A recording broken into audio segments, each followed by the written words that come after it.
Bom dia, pessoal. Vamos começar aqui a nossa transmissão de hoje, a nossa live, a primeira live do IBD Conte. Estou começando aqui com o meu perfil pedindo para a professora Angélica entrar aqui com a gente.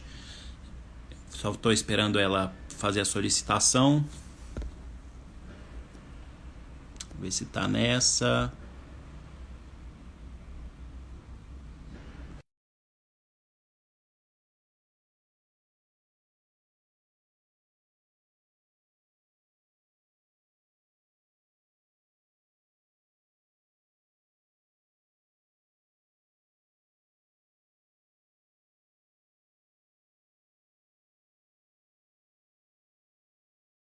Entre outros temas que hoje nós iremos abordar. Angélica, você tem que pedir para entrar ao vivo. Você tem que fazer a solicitação para entrar ao vivo. Sai e entra novamente na minha transmissão. Aí você clica para participar da transmissão ao vivo.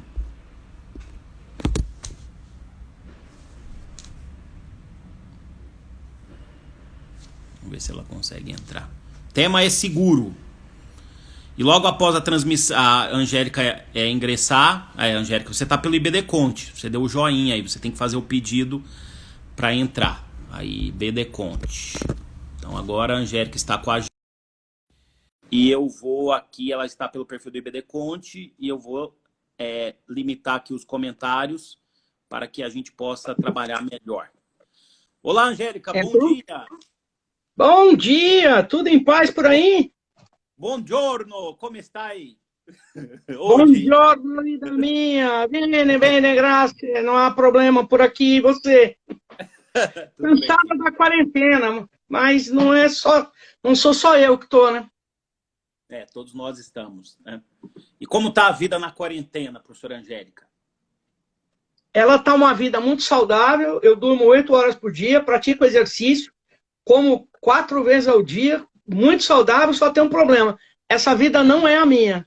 É a vida de alguma outra pessoa, mas não é a minha. Eu estou fazendo tudo certo, mas eu não vejo a hora de voltar para a minha vida desregrada, maluca, mal dormida.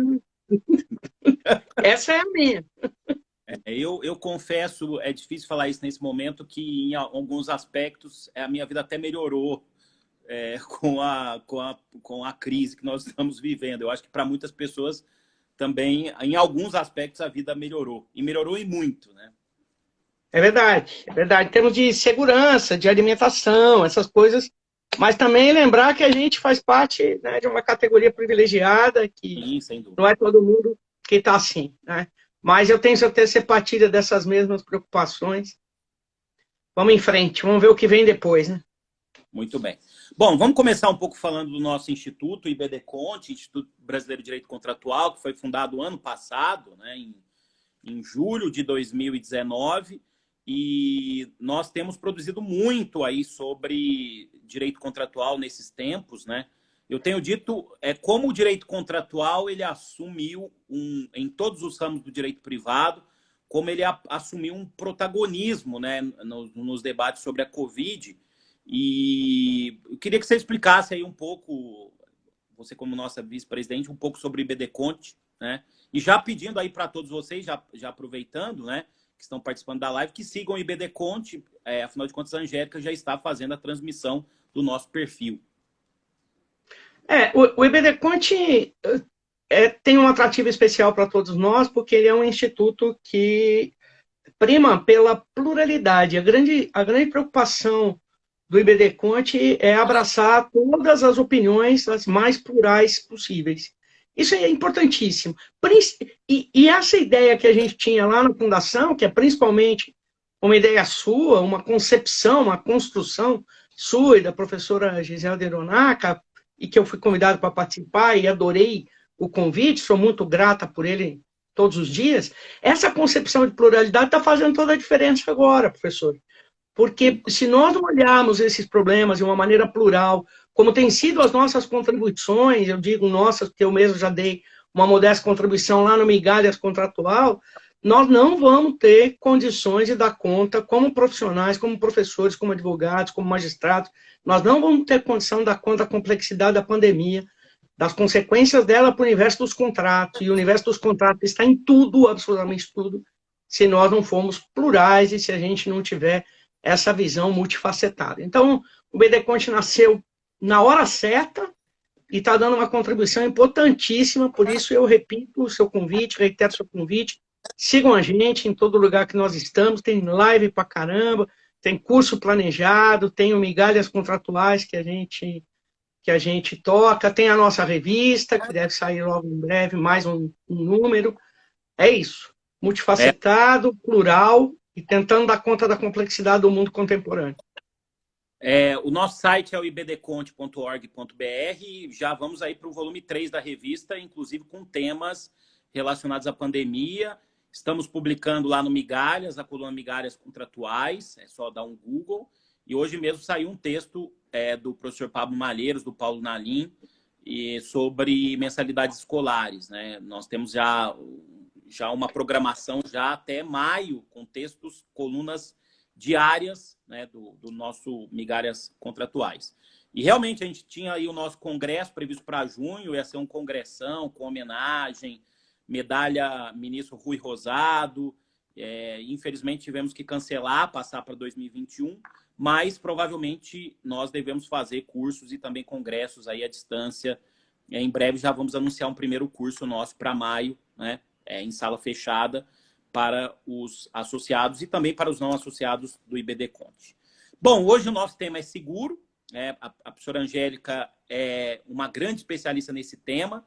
Na minha opinião, é a maior professora de seguro do Brasil, leciona há muito tempo nos cursos que eu coordeno, leciona com maestria.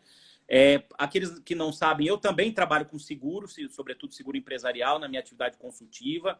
Já trabalhei em alguns casos. Geralmente, os casos que eu trabalho são casos de grandes acidentes, né? São seguros empresariais. Esse ano mesmo tive um caso em que eu acabei atuando.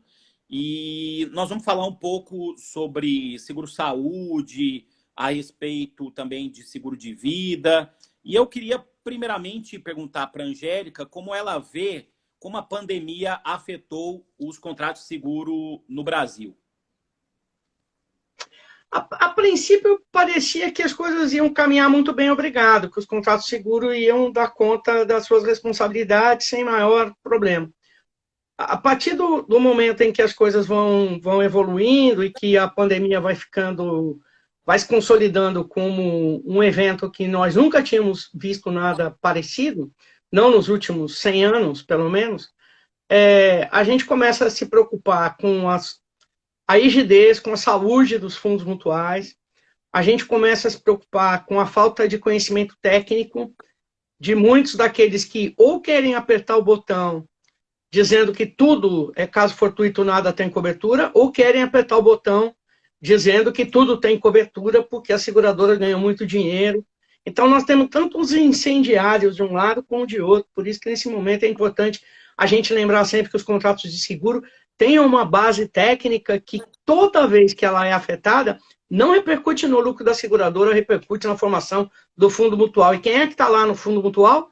O consumidor oculto. Quem está lá dentro do fundo mutual é gente como eu e você, que pagou seguro, que pagou o prêmio de seguro, que pagou a contribuição de seguro, para montar um fundo de onde se espera saiam todas as indenizações. Dar uma rasteira na parte técnica de seguro não é ruim para o lucro da seguradora, é ruim para toda a estrutura, para toda a sociedade. Então, nem quem está ejetando, dizendo nada tem cobertura, nem quem está dizendo tudo tem cobertura, e tem uns incendiários, né? Tudo tem cobertura porque as seguradoras ganham muito dinheiro. As duas conversas não tem nada a ver. O que é do lucro da seguradora já saiu, já está no bolso dela, e o que é o fundo mutual é outra coisa.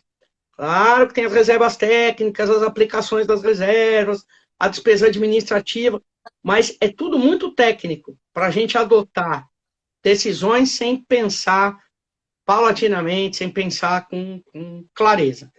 Precisa ter cautela. Não quer dizer que cobre tudo e não quer dizer que não cobre nada. Vamos caso a caso.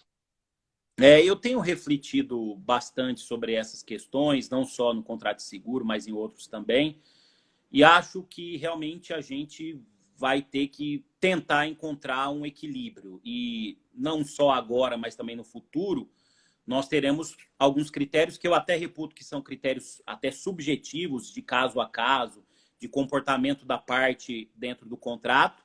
Nós teremos critérios diferentes que os julgadores vão levar em conta, não só nos julgamentos judiciais, como também nos julgamentos arbitrais. Aliás, mais à frente, eu queria fazer uma pergunta sobre arbitragem, né? E no seguro-saúde, Angélica, como você vê aí as perspectivas para o agora e também para o futuro? Eu tenho visto aí já uma preocupação com as UTIs privadas, né? Essa história de fila única em UTI. Ontem aqui o Estado de São Paulo anunciou uma parceria que eu achei muito importante do HC com os hospitais privados, grandes hospitais privados, né? Eu já ouvi essa frase muitas vezes, que São Paulo não é, a cidade de São Paulo não é uma referência só no país e na América do Sul do ponto de vista de medicina privada, mas é uma referência no hemisfério sul, né? Então esses temas começam realmente a ser debatidos e queria ouvir a sua opinião sobre tudo isso. Temas difíceis, aliás. Tem notícia boa e tem notícia ruim. Vamos começar pelas notícias boas, que é sempre melhor. Em primeiro lugar, a ANS, a Agência Nacional de Saúde Suplementar, agiu rápido, trabalhou muito e imediatamente determinou que os planos de saúde... Alterou o rol. O rol está atrasado esse ano, como a gente sabe. Tinha que ter mudado agora em janeiro de 2020, não mudou, por questões de ordem até de democracia. A agência abriu muito para participação. O ano passado recebeu muitas sugestões, não conseguiu operacionalizar tudo em tempo hábil, o rol não mudou em janeiro de 2020, mas mudou agora para cobrir o exame e o tratamento de Covid-19. Isso é muito bom. Então, todo mundo tem plano de saúde, pode fazer o exame para saber, para fazer a detecção da infecção coberto pelo plano de saúde. E o tratamento dentro da segmentação ambulatorial, hospitalar, aquilo que você tem, você vai poder fazer o tratamento. Andou bem a ANS também quando deferiu a telesaúde, o que significa que hoje a chance de você ter que ir ao hospital para checar alguns sintomas é mínima. Você usa o telesaúde, conversa com o atendente, conversa com o médico, diz quais são os seus sintomas, ou seja, você só vai mesmo em último caso para o hospital se tiver passado de algumas fases que são consideradas mais preocupantes. Essas são as boas notícias. Está funcionando bem. A má notícia, a ANS havia, desde o ministro Mandetta, havia dito, o ministro Mandetta havia dito, e a ANS corroborou, de que haveria liberação de valores dos fundos gestores, dos fundos garantidores, para que as operadoras pudessem utilizar. As operadoras sentaram com a ANS para negociar um TAC, um termo de ajustamento de conduta. O prazo fatal era dia 24, semana passada, e ele não foi assinado. O que significa para o consumidor final? Que as operadoras não terão acesso àqueles fundos que estavam lá da ordem de 15 bilhões, informa o jornal Valor Econômico da semana passada. As operadoras não terão acesso a esses 15 bilhões. E por que elas não terão acesso? Elas não terão acesso porque a forma de utilização desses 15 bilhões é muito difícil de explicar aqui em pouco tempo, mas não era uma forma razoável. Na verdade, o que as operadoras estão dizendo nós vamos usar, mas vamos ter que repor todo mês. Isso para nós não vale. E qual era a contrapartida de utilização? É importante que todo mundo saiba disso. A contrapartida era ter que continuar atendendo aqueles que não estivessem em dia com a mensalidade sem poder rescindir o contrato. Só que essa mesma matéria do jornal Valor Econômico informa que as operadoras já estão sendo muito procuradas por empresas que querem suspender os contratos. Principalmente quem? Você sabe, as companhias aéreas e o pessoal as usinas de açúcar e álcool do interior de São Paulo, companhias aéreas e as empresas de transporte em geral. Essas já estão afogadas, foram lá, bateram na porta, olha, eu quero suspender o contrato. Suspender caso a caso, até quero ouvir sua opinião, tá? Por isso é importante a gente trocar ideia sobre isso. Suspender caso a caso é uma situação. Agora, você dá um aval dizendo, pega lá os 15 bilhões que você tem que repor todo mês o que usar. e, ao mesmo tempo, mantém todo mundo, é um incentivo a não pagar. Eu mesmo pago lá meus quase R$ 2.000 de plano de saúde, eu vou dizer, bom, vou tirar esse pagamento da minha frente e não vou pagar isso pelo menos até 30 de junho. Aí também é complicado. Tem mais um fator, a ANS diz assim, mas as cirurgias eletivas, os tratamentos eletivos, eles estão adiados, eles não têm prazo. Eles não têm prazo, mas não quer dizer que não possam ser realizados. Como tem vagas sobrando ainda nos hospitais privados, tanto que eles fizeram essa parceria com o Serviço Público em São Paulo, que se diga o nome deles, a Rede Dó, Beneficência Portuguesa, Hospital Sírio-Libanês, magnífico o papel que eles estão fazendo. Como eles ainda têm vaga... Né? O Einstein também está, eu acho. O Einstein também, eu até tomei o cuidado de anotar. Bom, está na matéria ontem, também está publicado tudo quanto é lugar. Parabéns para a iniciativa privada, mais uma vez contribuindo fortemente na administração da crise, mas é importante que se diga isso, nem todas as operadoras têm o mesmo tamanho. Nós temos operadoras aqui no interior de São Paulo que atendem uma única cidade, atendem 4, 5 mil vidas. O que vai acontecer com elas se, de repente, elas não receberem mais mensalidade? Então, complicado, assim, um plano geral de moratória. Aliás, critiquei isso num projeto que foi apresentado recentemente, se você também participou da discussão desse projeto. Sim, mas eu sou contra. Eu não participei da elaboração do projeto de moratória. Não, discussão. Sim, até porque nós vamos aplicar uma moratória ampla e restrita no momento em que, em vários locais do país, a economia já volta, dentro do possível, a funcionar, né?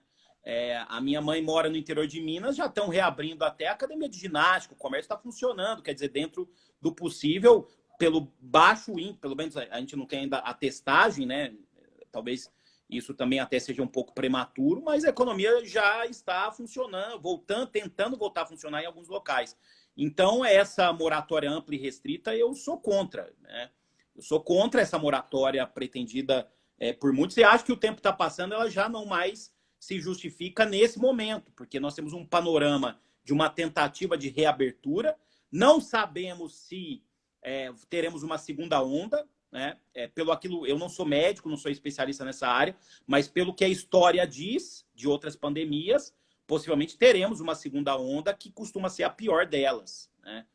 Foi o que aconteceu já no passado em outros casos, né? Eu sou contra essa moratória ampla e restrita que é pretendida por muitos, né? E acho que isso geraria uma quebra de confiança absurda no sistema contratual em todos os setores, e eu sou contrário a essa ideia de moratória ampla e restrita.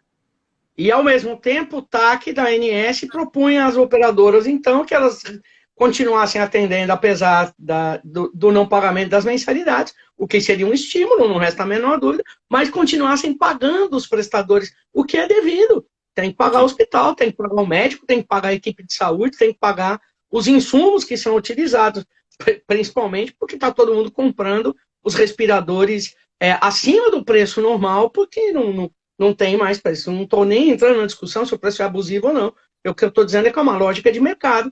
Tem muita gente procurando respirador, tem pouco respirador, ele custa mais caro, por evidência. Então, as operadoras não assinaram, não foi uma decisão conjunta, foi uma decisão individual, elas não assinaram e não vão utilizar. Mas vamos aguardar, como você falou. Eu tenho a sensação que nós estamos do meio do túnel para o fim.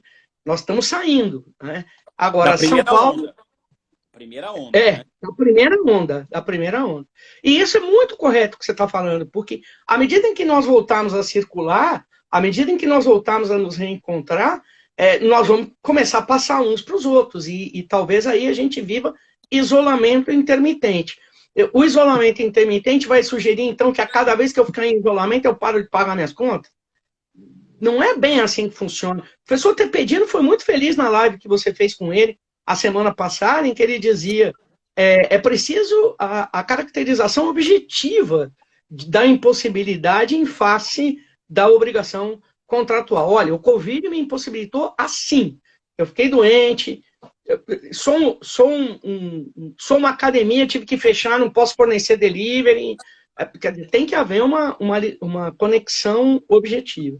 E nem sempre haveria nesses casos, né? Então, na área da saúde está complicado por esse lado. Mas, como eu te disse, tem notícia boa do ponto de vista da telesaúde e também do atendimento pela mudança do rol. Isso é muito positivo.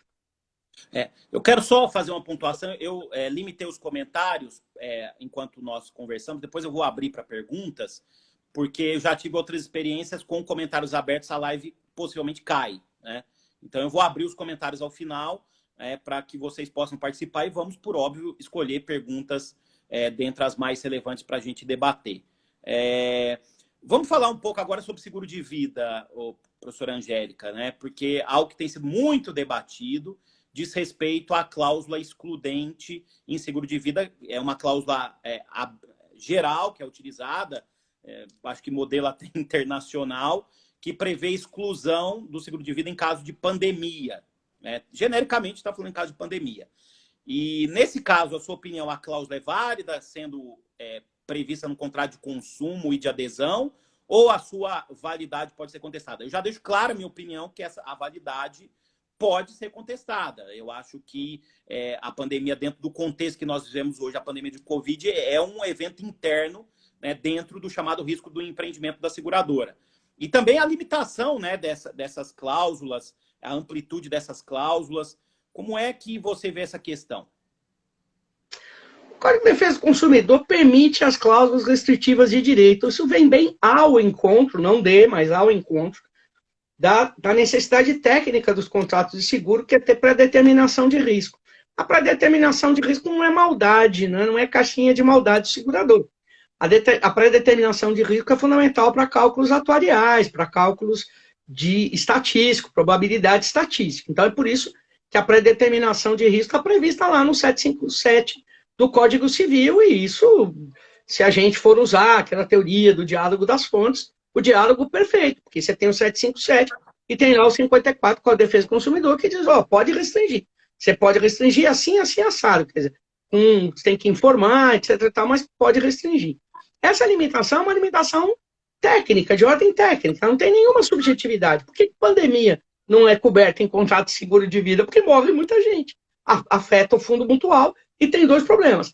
Ou ele não fica rígido o suficiente para pagar todas, ou ele, na próxima contratação, ele vai ter que repor isso.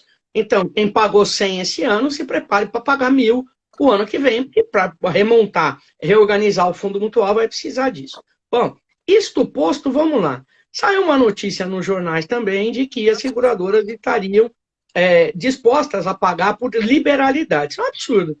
Isso é um absurdo. Liberalidade você faz com o seu dinheiro. Então, a SUSEP que vai verificar se elas estão pagando com o dinheiro delas. Não é liberalidade. Ou o termo formal utilizado por quem deu a entrevista, ou o termo formal utilizado por quem escreveu a matéria. Não há má fé de nenhuma. Isso. Liberalidade talvez não esteja no sentido jurídico, né? Estaria em outro sentido, jornalístico, né? Exatamente. Por isso eu faço questão... doação. Faço questão de frisar, não é má fé de quem escreveu, mas é um equívoco técnico. Por quê? Porque a liberalidade a seguradora teria que pagar com os resultados dela. Mas é certeza, Tatucci, é certeza, que as seguradoras que disseram que vão pagar fizeram um teste de estresse. O teste de estresse não é feito só no sistema bancário, ele pode ser feito no seguro também. Você pega teu fundo mutual e calcula. Quem é que mais provavelmente vai morrer? Os maiores de 60 anos, a minha turma. Quantos eu tenho aqui com 60 anos? Eu tenho X. Qual é a probabilidade de morrer? A probabilidade é calculada lá, percentual, calculado pelo atuário. Ele fala, bom, aqui o que eu vou gastar são 15 milhões. Perfeito, meu fundo está aguentando isso? Tá. E tem duas razões para o fundo estar suportando bem teste de estresse, na minha modestíssima opinião. Primeiro, a gente vinha de épocas de investimentos rentáveis. Fundos de investimento, fundo de imóveis, estava bem rentável. Vivemos isso assim até meados do ano passado, estava indo bem. A gente tinha bons rendimentos. Fundo mutual é investido. E a segunda coisa é que provavelmente a gente esteja trabalhando com tábuas de mortalidade que não estão tão contemporâneas quanto deveriam. O que significa dizer, as pessoas estão vivendo mais e a gente está trabalhando com uma tábua de mortalidade que diz que as pessoas morrem antes. Se for isso, os fundos estão legais. Eles aguentam o teste de estresse. Vamos pagar. Dá para pagar. Dá para ser parceiro nesse momento. Todas as seguradoras vão ter que fazer isso?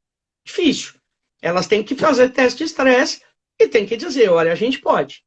Há um pedido da FENACOR, da Federação Nacional dos Corretores de Seguro, para a Senacom, Secretaria Nacional de Direito do Consumidor, para que todas as seguradoras paguem. Quem estaria também participando desse acordo é a SUSEP. Eu estou achando que está faltando falar com os russos. Tá faltando falar com as seguradoras. Chama a representatividade das seguradoras, a Confederação Nacional das Empresas Seguras, CNSEG, e vamos conversar todo mundo junto. Agora está para haver mudança na Senacom, como a gente já sabe, porque houve mudança no Ministério. Não sei como é que isso vai evoluir, mas eu espero que as seguradoras tenham muito juízo na hora de fazer esses pagamentos, para não contribuir um produto que é muito bom, que é o seguro de vida, porque ele vai ficar muito caro lá na frente. E isso não é bom para a sociedade brasileira.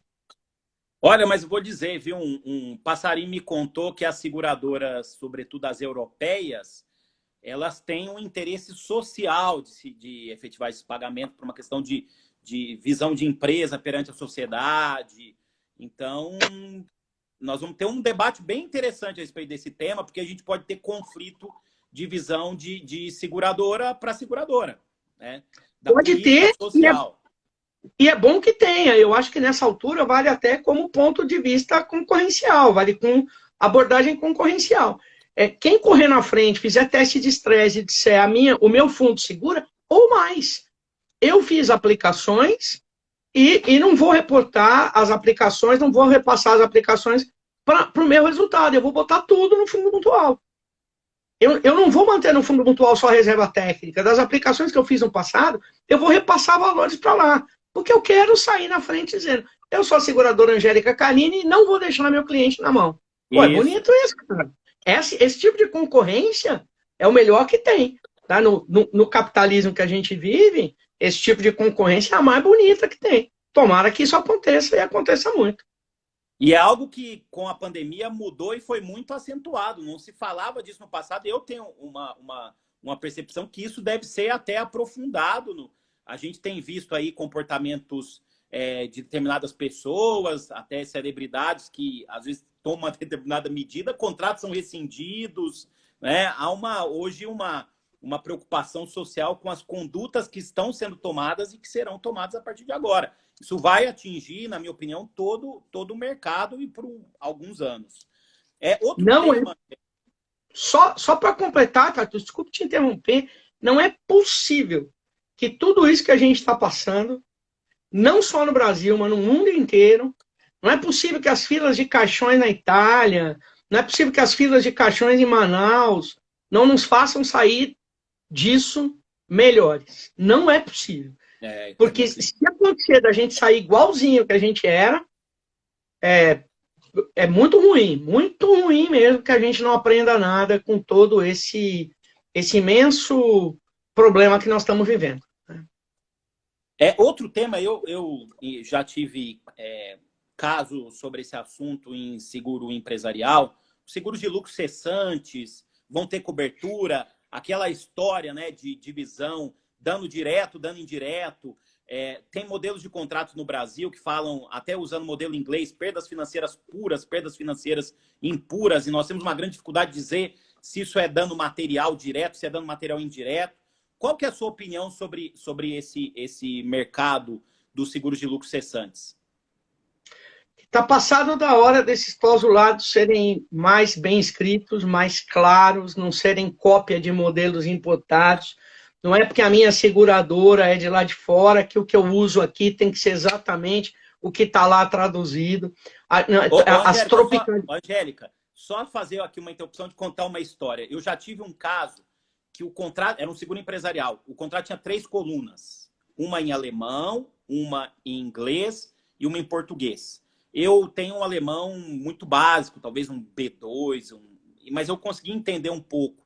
E aí você pegava o que estava escrito em alemão, pegava o que estava escrito em inglês, o que estava escrito em português, os sentidos jurídicos das coberturas de danos diretos e indiretos eram totalmente diferentes. Né? Imagina um árbitro ou um juiz julgando isso no Brasil, né? Mas pode seguir, desculpe. Não, é enlouquecedor. Eu tenho vários casos, às vezes, de ler aquilo, não acreditar e levar o segurador e dizer, olha, está escrito isso na sua pólice. Ele falou, de jeito nenhum. Mas fala, mas acabei de ler. Aí ele lê e fala assim, meu Deus, quem fez isso? Chama aqui, chama fulano, chama Beltrano, e vamos mudar tudo porque tá errado. Então, é isso, está passado da hora da experiência técnica dos contratos seguro no Brasil ser um pouco mais apurada. Ao mesmo tempo, está passado da hora, já escrevi sobre isso, de a regulação no Brasil ser uma regulação um pouco mais principiológica e menos prisional, porque a gente tinha uma regulação. Na verdade, Tatu, isso é o seguinte, esse mercado até 1992 era absolutamente todo igual. Todo mundo praticava as mesmas coisas. 92 foi anteontem, não faz tanto tempo assim. Ele é um mercado conservador, e tem que ser, porque alguém que lida com o dinheiro dos outros não pode não ser conservador. Não dá para você pegar dinheiro dos outros e dizer assim, olha, a gente arrecadou aqui para fazer um fundo mutual e agora nós vamos resolver aqui, vamos patrocinar escola de samba. Não é bem assim que a coisa funciona. Ele tem que ser conservador. Não obstante, ele tem que ser altamente técnico. As apólices deixam a desejar nesse aspecto. Elas podem ser muito melhores redigidas. Por isso é que no lucro cessante, com todo respeito às opiniões em contrário, eu tenho a sensação que muita coisa vai acabar sendo judicializada, infelizmente. Porque a judicialização não é boa para ninguém. Não é boa para o contratante, não é boa para o segurador, não é boa para a sociedade, porque é dinheiro que podia estar girando e não está. Não é boa para ninguém. A judicialização não é boa para ninguém, tanto que nós precisamos falar mais sobre arbitragem mesmo. Agora, que historicamente, aí, calma, não jogue nenhum dos livros que está atrás de você, porque eu também tenho uns livros para jogar aqui. Historicamente, o lucro cessante vem acompanhando o dano material, ele vem acompanhando a essência que aconteça um dano material, e na sequência você tem... O que mais que aconteceu depois do dano emergente? Aconteceu aqui um lucro cessante. Beleza. Então, aí vamos dar cobertura. Agora, veio uma lei, eu fechei o meu estabelecimento. Lucro cessante. Qual foi o dano material? Não, o dano material é eu perder dinheiro. Tá, mas não explodiu nada, não vazou nada, não teve enchente, não. Quer dizer, foi um fato do príncipe. Complicado. Nós vamos ter que discutir, vamos ter que conversar, vamos ter que analisar os clausulados e vamos ter também que calcular o que efetivamente é lucro cessante. Muita gente está apertando a tecla todo o meu faturamento. Né? Eu quero tudo de volta do meu faturamento. Calma lá. Tem empresa que está trabalhando com um lucro pequenininho já faz tempo. Né?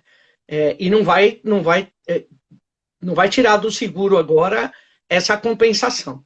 Mas eu tenho a sensação que nós vamos ter muito problema na definição de dano material e isso vai ensejar a judicialização e, repito, infelizmente. Mas é um bom momento para os seguros, a indústria de seguro aprimorar isso. Eu também acho, porque essas previsões, e eu já vi várias previsões contratuais, por exemplo, do que eu acabei de falar, perda financeira pura e perda financeira impura. Nós não temos essas categorias. Elas talvez se enquadrem em dano direto e dano indireto. Garantia judicial e depósitos judiciais seria uma solução para o mercado de seguro? Essa utilização de fundos? Qual que é a sua opinião, Angélica? É difícil dizer que pandemia tem notícia boa, né? É difícil. Mas essa é uma notícia boa da pandemia. Por que nós vamos ter dinheiro guardado no Poder Judiciário como garantia de qualquer coisa que você imaginar aí, de obrigações, de obrigação trabalhista, se nós podemos ter seguro para isso e os seguros judiciais cumprem essa tarefa? Mal vistos pelo Poder Judiciário de início, depois começou a haver uma cultura em relação a esses seguros. É a hora da gente trabalhar com isso. É a hora ninguém mais vai ao judiciário botar dinheiro lá para esperar o resultado da decisão judicial. Vamos colocar a pólice de seguro, com todos os problemas que existem e que podem ser superados. Exemplo, a pólice de seguro tem prazo. Né? E os depósitos judiciais não têm prazo. Às vezes você espera 4, 5, 8 anos por um recurso. A pólice de seguro tem prazo. Bom, você precisa apresentar a renovação ano após ano. Isso é coisa que se resolve, tá, Túlio? A inteligência tem como resolver isso.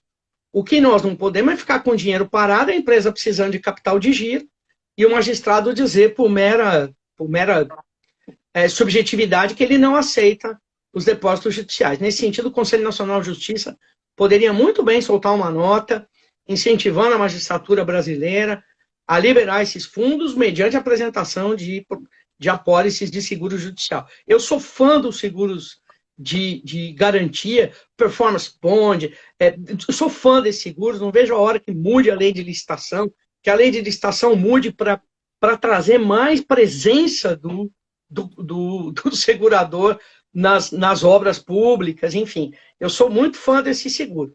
Aliás, eu acho que eu sou mais fã do que as próprias seguradoras, porque elas são bem comedidas na subscrição desse risco. E eu, por mim, era como nos Estados Unidos, obra 100%, tinha que ter seguro, e por aí vai. Quanto mais a presença do segurador, menor a chance de corrupção. Mas esse é um assunto delicado, que a gente podia convidar um dia o doutor Vladimir Poleto, lá do Paraná, para que ele viesse falar com a gente sobre garantia. Ele é um expert, acabou de defender a tese dele, orientado pelo nosso grande amigo Sandro. Na banca estava o ilustre professor Fernando Araújo, entre outros ilustres, evidente, menos esta que não é ilustre. Mas ele podia dar uma live boa para chus, o doutor Vladimir Poleto, com certeza. Sabe que é interessante, né? Nós vamos viver a era da necessidade de fundos, né? Pega o exemplo aí do DPVAT, que no começo do ano estava na berlinda, né? Como os fundos públicos, privados, mistos, serão úteis e eficientes nestes momentos que nós vamos passar. Eu estava fazendo uma reflexão, saindo um pouco do mercado de seguro, Angélica. Imagina os condomínios, o quanto de dinheiro os condomínios no Brasil têm guardado, né? Basta pegar as pessoas não se interessam muito por esse tema, eu me interesso. Basta pegar uma prestação de contas de um condomínio médio ou até de um condomínio grande, quantos condomínios têm guardados. E como esses fundos podem ser úteis, por exemplo, reversão para os próprios condôminos, ou o condomínio pretender fazer uma ajuda, um auxílio, né? Então, é curioso, né? Como é uma ideia de coletivização, é uma ideia de mutualismo também, e acho que esses valores de grande monta e de interesse coletivo, eles podem ser úteis nesse momento que a gente vai passar. Tem muito dinheiro parado por aí, né? Tem muito dinheiro parado e a pandemia vai nos ensinar a guardar dinheiro também. A gente também precisa ser um pouco mais responsáveis nessa área. O brasileiro não tem essa cultura. É claro que tem uma parte da população brasileira que sequer consegue guardar dinheiro, mas tem uma parte que consegue e investe em consumo e não guarda. Então, é importante que a gente pense sobre isso. Eu fico pensando também, Tatucci, embora não seja uma área da minha expertise, mas eu fico pensando nesses fundos todos de direito do consumidor, o fundo de amparo ao trabalhador, tem muito dinheiro lá, viu? Sim. Tem muito dinheiro lá que a gente, nem sempre como cidadão, como contribuinte, a gente fica sabendo onde vai. Eu não estou insinuando nada. Quando eu estou insinuando, eu aviso que estou.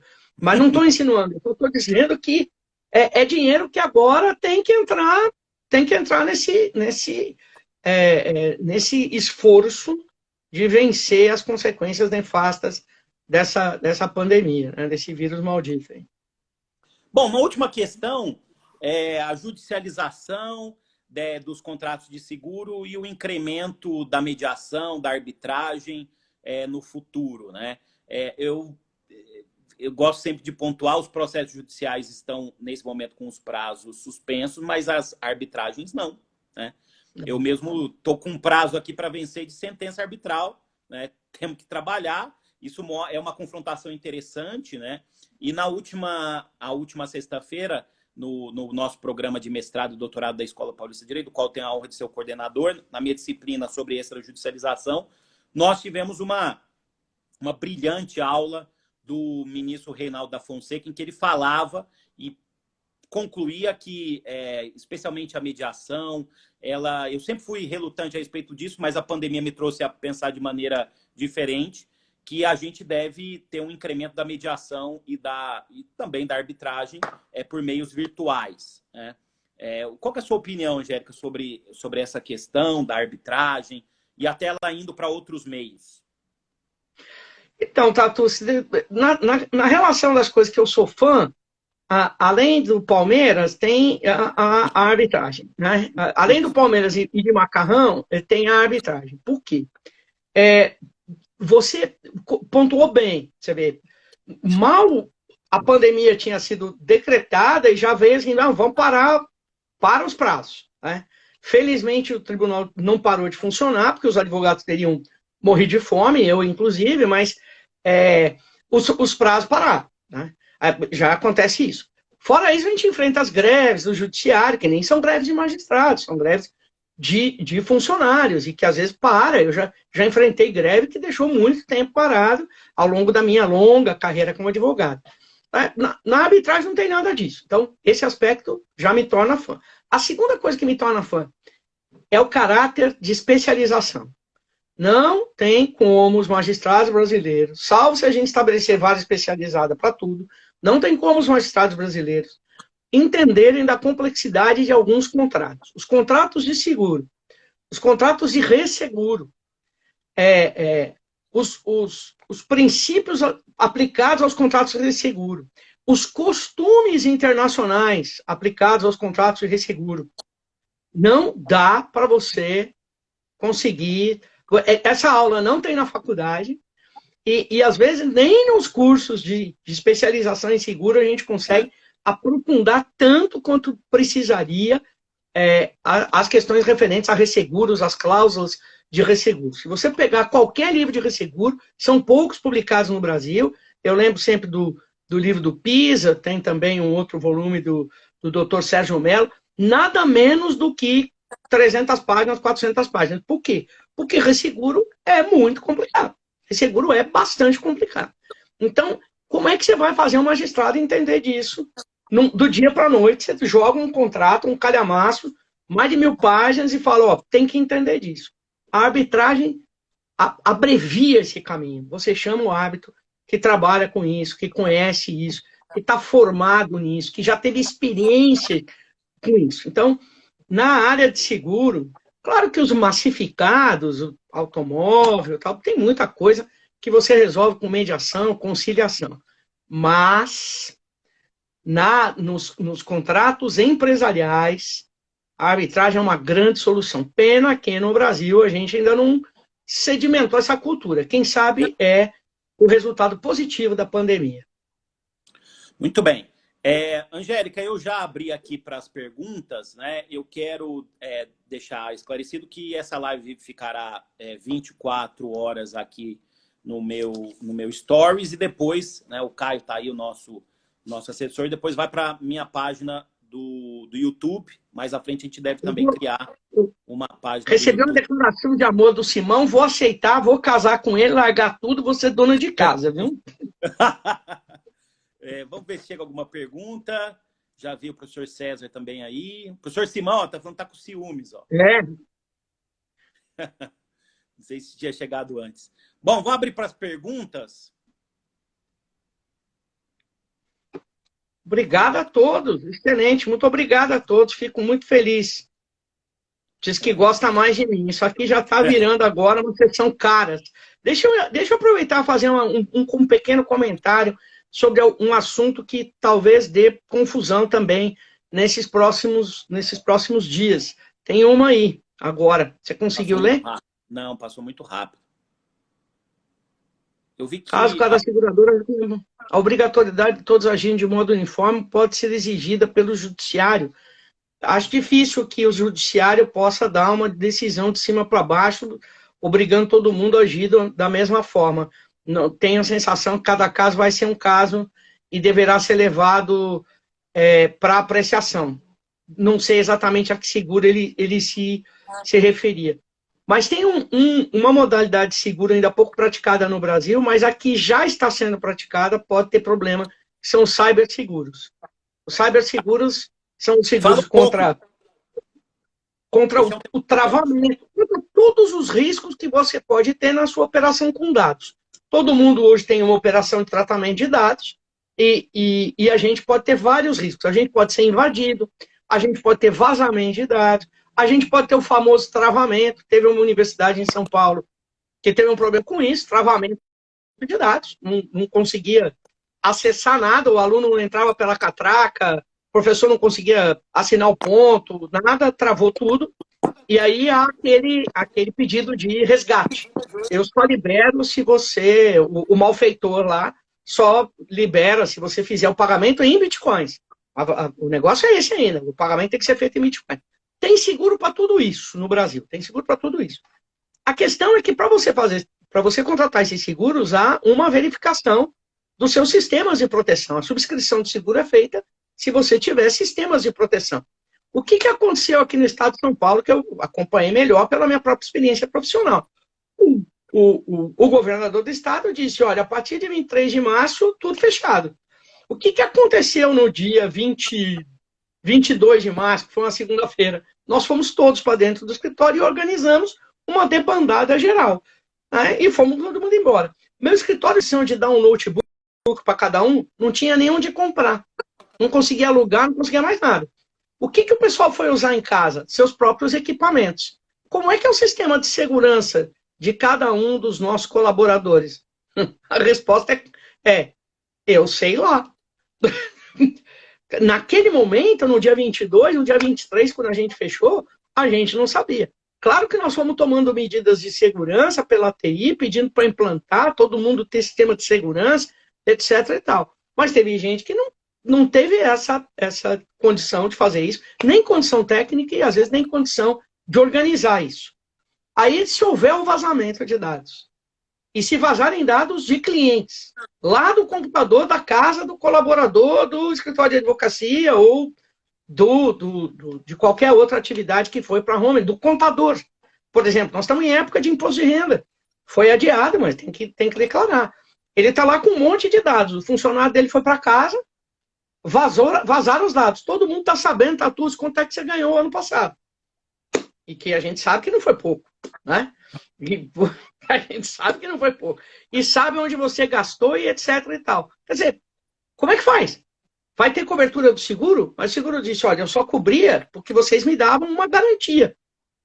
Uma garantia de segurança. Vocês afirmaram aqui que me dão uma garantia de segurança.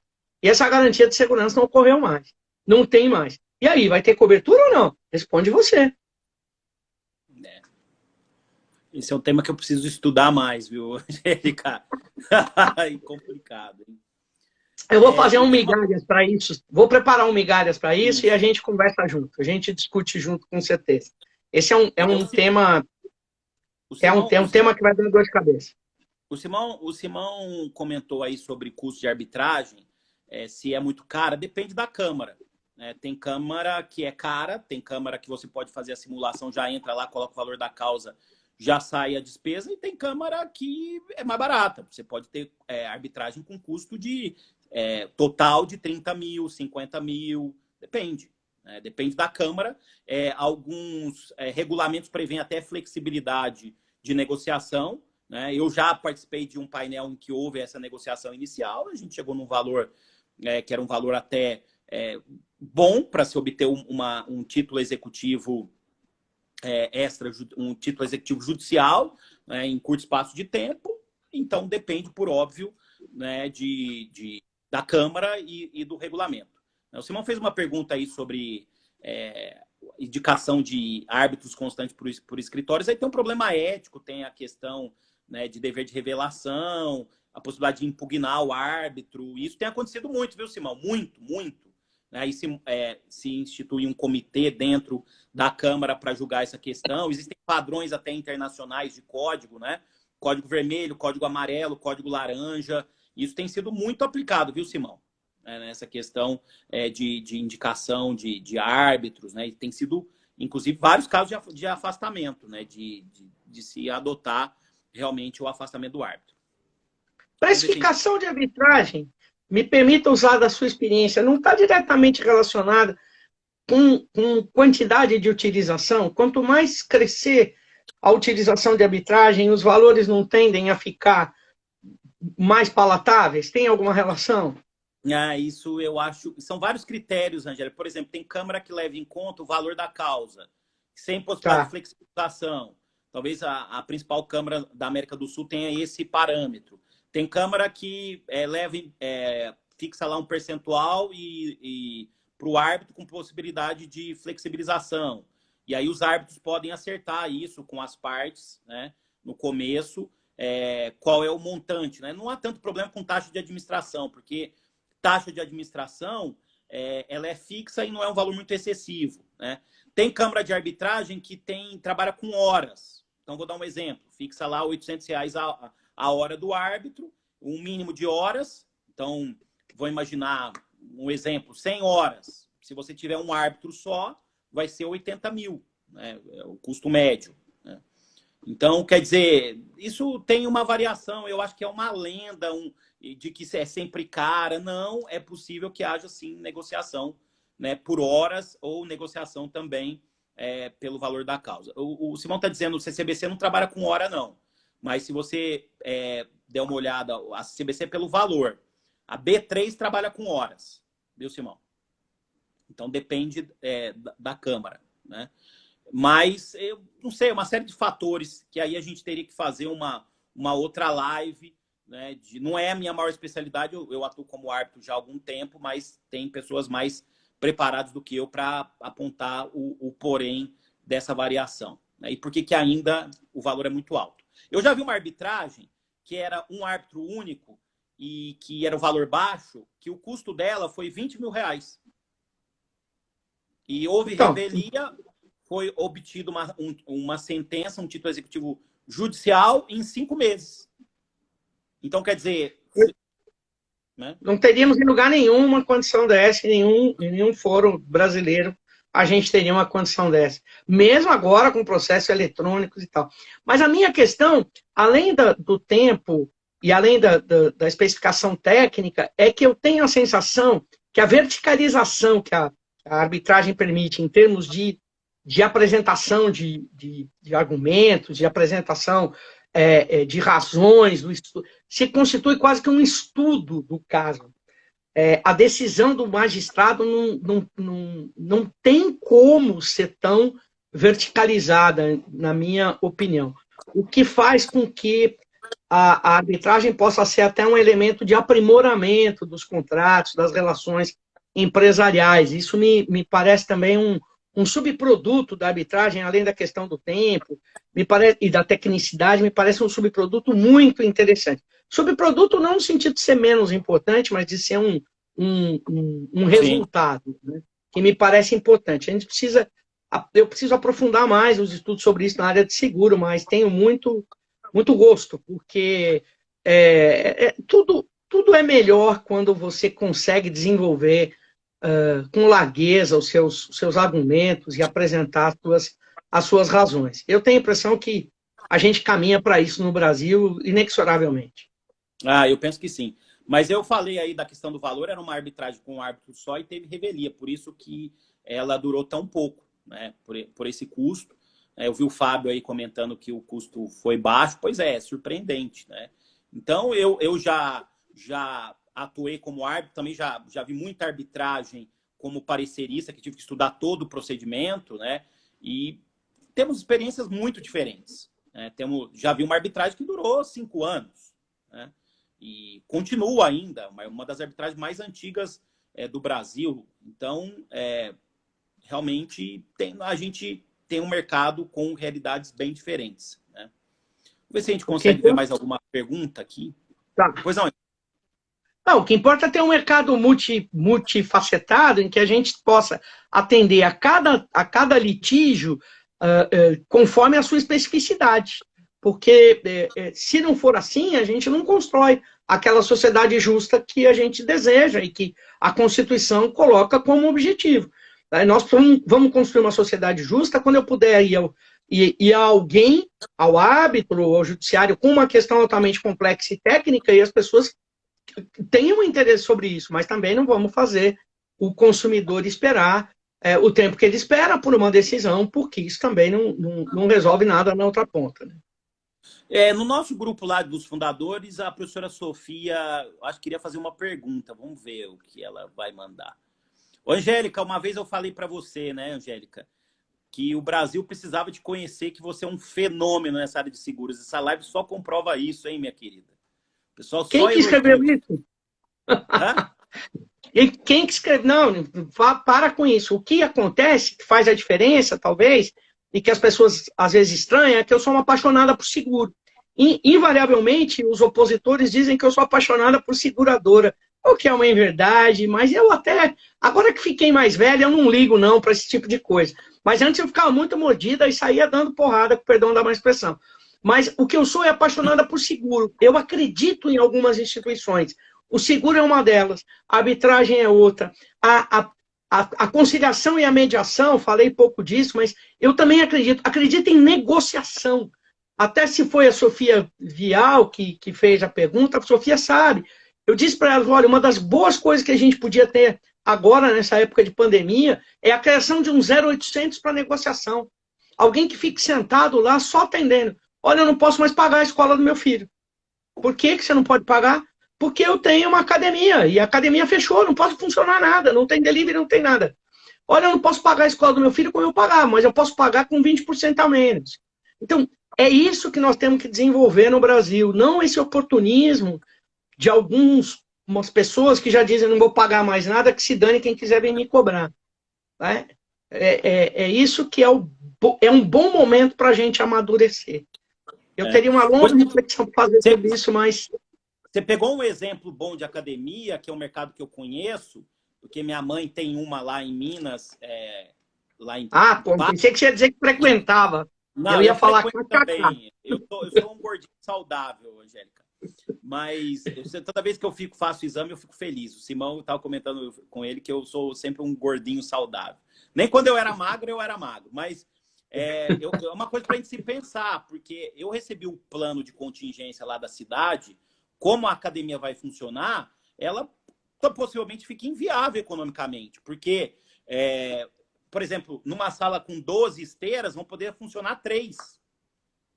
Né? Numa sala de musculação por hora, né? Poderão ter 4 alunos. Né? Hoje eu recebi aqui no meu grupo lá do Karatê, do meu mestre daqui de São Paulo, ele mandou uma foto de como estão sendo as aulas de Karatê no Paraná, os alunos de máscara e o professor de máscara. Se eu fizer, já com essa idade, com esse peso, se eu fizer uma aula de máscara de Karatê, eu caio desmaiado. Né? Então, quer dizer, esse mercado vai mudar muito. Né? Na minha área aqui, Angélica, 3 academias já quebraram, já pararam de funcionar. E as que ficarem, vão ficar com qual realidade, né? Imagina você fazendo aula e na esteira de máscara, né? Então, quer dizer... Os salões de beleza. Aqui em Campinas, eu vim me socorrer da quarentena aqui na minha casa de Campinas, embora eu passe parte da semana em São Paulo, não estou indo. Estou ficando só aqui em Campinas mesmo, por recomendação até de ordem pública e de ordem médica. Fica aí, fica quieta no seu canto. Mas eu estou morrendo de pena. Aqui na minha rua tinha uma magnífica instituição lá de beleza, de muita coisa. Você pode cortar o cabelo, fazer unha, e tinha muito tratamento facial. Ela está fechada desde o dia 23. É evidente que ela não tem fundo de reserva para isso. Quanto tempo vai demorar para eles se recuperarem? Então, se essa pessoa ligar para a escola do filho dizendo eu não posso pagar, ligar para o plano de saúde dizendo eu não posso pagar, é uma situação. Agora, tem gente em delivery que fez acordo com o funcionário para não pagar, contratou os meninos do delivery, que você não tem responsabilidade praticamente nenhuma, se o cara cair na rua e morrer não é assunto seu. A legislação brasileira tem um problema com isso, que nós vamos precisar resolver enquanto sociedade. E o cara está vendendo, restringiu o cardápio, e o cara está vendendo pra caramba. E está dizendo para quem veio me entregar pizza aqui e disse, olha, eu não tinha mais entregador, vim eu mesmo. Minha mulher ficou lá no forno da pizzaria e vim eu mesmo entregar. Doutora, nunca ganhei tanto dinheiro. Aí eu falei, que bom, parabéns, é um caso a ser estudado. A pizzaria dele, tem 3 caras trabalhando e ganhando dinheiro para chuva. Ele vai ligar para a escola e vai dizer que não pode pagar? Pois é. Pode até ligar, não tem problema, mas aí cada caso é um caso. Nós precisamos ter essa maturidade enquanto sociedade, enquanto grupo socialmente organizado. Oportunismo não, maturidade, essa é a palavra. Né? Angélica, uma última pergunta. Alguém mandou aí, quem é de Monte Verde, o Chicão de Monte Verde? Chicão é meu irmão. É meu Ah, irmão. Ele tem restaurante lá no Tivê, tá pagando, comendo pão que o diabo amassou. Também, a cidade toda, fechada a cidade. E tem que ser, eu aprovo o que fizeram.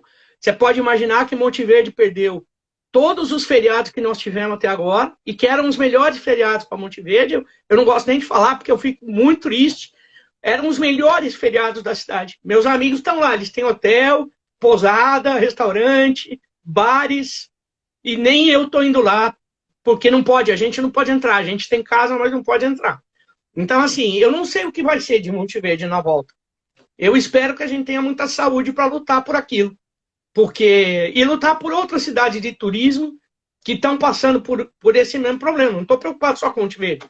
Tem Monte Verde, tem Serra Negra, tem Monte Sião, tem Guarujá, tem Santos, tem todo mundo, né, Tatus? Não tá fácil. É uma política de arrasa quarteirão mesmo. A culpa não é nem minha nem sua, é do vírus.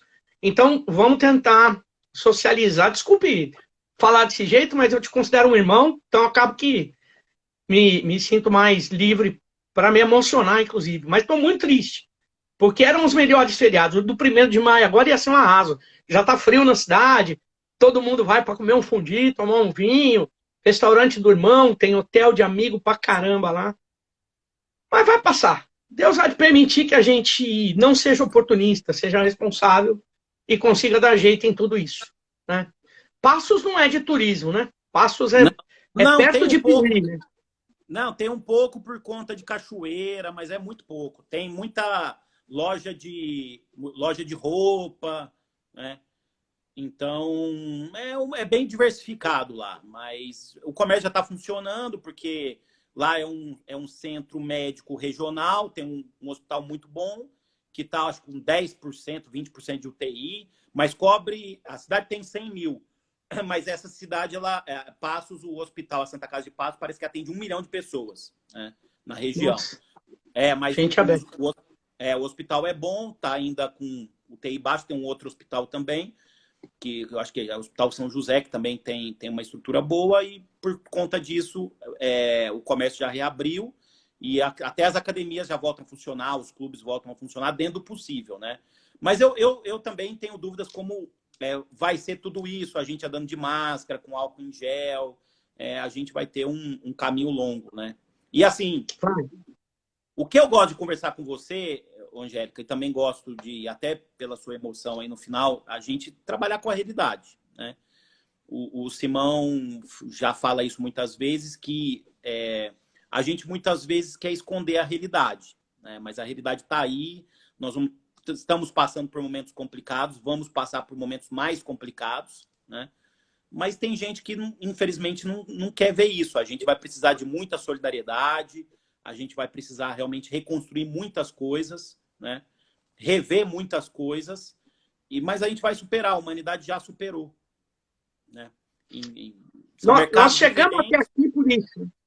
O que nos trouxe até aqui foi a incrível capacidade de superação que a humanidade tem. Mas que observem todos, a nossa capacidade de superação não é individual, ela é coletiva, ela é social. Não adianta eu me superar, não adianta você se superar. Nós temos que nos superar juntos. Aliás, Isso. uma das grandes esperanças minhas, eu disse isso para o Simão, ele concordou, mas sabe que é bem difícil. A minha grande esperança é que a gente saia dessa enquanto humanidade, descobrindo que não vale a pena ter gente abaixo da linha de pobreza. Que não vale a pena ter pobre no mundo. Porque toda vez que a gente tem pobre no mundo, acontece qualquer coisa, essa população fica extremamente vulnerável. O que vale a pena é todo mundo ter renda, todo mundo poder se virar, todo mundo poder comer, todo mundo ser saudável, todo mundo ter assistência médica, porque quando vem as epidemias, todo mundo vai para casa e fica tranquilo. Quem sabe a humanidade descobre que as doações que a gente viu agora das instituições privadas podem ser constantes.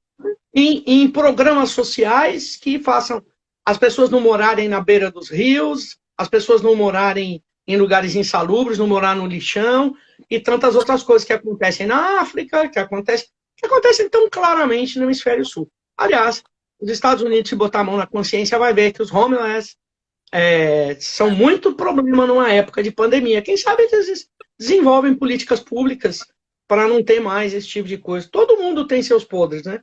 A humanidade precisa consertar isso e pode fazê-lo. Tem como fazer. Não é impossível fazer. Olha, Angélica, que live, hein? Que live. Eu não sabia que Legal, né? O Chicão de Monte Verde ia gerar essa sua emoção, hein? Ele tem restaurante mineiro lá, Angélica? Eu vou te emocionar de novo. Não, não, é restaurante de comida italiana, claro, como pode ser, né? É um restaurante de comida italiana, que é um dos mais bonitos lá, tá bem localizado pra caramba, fica ali no aeroporto. E, então você tem uma vista de Monte Verde muito bonita, tanto quando você vai almoçar, a vista é bonita, e à noite, porque aí a montanha acende assim, e você fica vendo a montanha lá em cima. É bem bonito mesmo. Mas tem muito amigo legal lá, tem hotéis muito bacanas, pousadas, tem choperia de amigo meu, tem... Bom, fica o convite, depois que isso tudo acabar, nós vamos para lá juntos, vamos convidar o Simão, vamos juntos para lá, levar o Isso, Enzo, levar o Pietro, né? conheço. Levar todo mundo para a gente comer no Chicão bom, tem que passar a semana comendo nos restaurantes de amigo meu, o da Sônia Cohen, que eu gosto muito também, uma irmã querida, enfim, tem muita coisa Olá, boa para fazer. eu tenho um amigo em Ribeirão que é o Olavo, professor Olavo Viana, professor lá, grande professor de Ribeirão, que ele tá aqui, ele sempre manda foto de prato no Instagram dele, ele é um glutão, né? E ele manda foto dos pratos aí, o professor Olavo Viana, grande professor lá de Ribeirão, da UNAERP. Meus caros, foi espetacular, nossa primeira live do IBD Conte. O nosso instituto ele não é um instituto personalizado, e ele tem ido muito bem, justamente porque nós falamos mais a palavra nós. E não poderia começar melhor essa nossa jornada, porque no IBD Conte nós temos uma diretoria executiva, um grupo de fundadores, a gente procura sempre tomar as decisões do ponto de vista coletivo, e cada um tem a sua frente de trabalho. Por isso que o Instituto cresceu bastante. Simão falou aí, nós vamos ter um curso em maio, né? E nós vamos ter uma segunda live, aí o Simão já está falando sobre locação, né? E vamos ter um curso em maio que vai ser lançado para uma sala fechada, né? E quero agradecer, Angélica, foi realmente uma live inesquecível. Vai aí para o meu Stories por 24 horas, depois vai para minha página no YouTube, depois eu vou tentar colocar lá, falar com o Caio e com o Felipe, os nossos assessores, para colocar também as nossas lives no site do IBD Conte, tá bom? Obrigado, Legal. Angélica. Muito obrigada, viu? Eu quero agradecer muito e quero convidar todo mundo a participar cada vez mais do IBD Conte. A gente não vai conseguir fazer o congresso agora, mas a gente vai conseguir fazer muita coisa esse ano. Não vai ser aquele evento grande, porque não pode, mas nós vamos fazer muita coisa importante. Já fizemos em Curitiba, aliás, no mês de março, e vamos continuar fazendo muita coisa importante. Mas o mais legal é que você venha trazer as suas ideias para o IBD Conte, venha trazer sua participação, seus estudos, suas propostas de tema. Tem muita coisa bacana acontecendo, fora a pandemia, muitos estudos sendo produzidos e que a gente precisa colocar lá no bojo do IBD Conte com a pluralidade que nos marca. Quero agradecer a você, Tatucci, pelas oportunidades que me dá, pela generosidade com que me trata e, claro, pelo prestígio que me empresta, ao Simão, a todo mundo, ao Caio, que cuidou aqui da parte técnica, muito obrigada. Por sinal, um menino bonito, hein? Se eu tivesse 30 anos a menos, perderia a cabeça. Mas Simão, vamos em frente. Falar uma coisa aí, ó, as aulas do curso, Simão, a gente já falou, a gente vai divulgar o curso sobre contratos. Então a gente falou no começo, Simão, a divulgar em breve. As aulas serão minha, da Angélica, do Simão e do Bonazar. Isso. O quarteto Ternura. Isso. E depois também a Marília, Xavier, Herolds, né? A professora Luciana, a professora Giselda, vamos fazer, a professora Giselda já está usando o Zoom, né? O professor Zeno, todos os membros do IBD Conte, já aqui no Instituto, né? Devem participar. Tá certo. Estaremos juntos, se Deus quiser. Muito obrigado a todos, um abraço e até a próxima. Até mais, gente. Valeu. Tchau, brigadão, viu? Obrigada, Tatucci. Brigadão.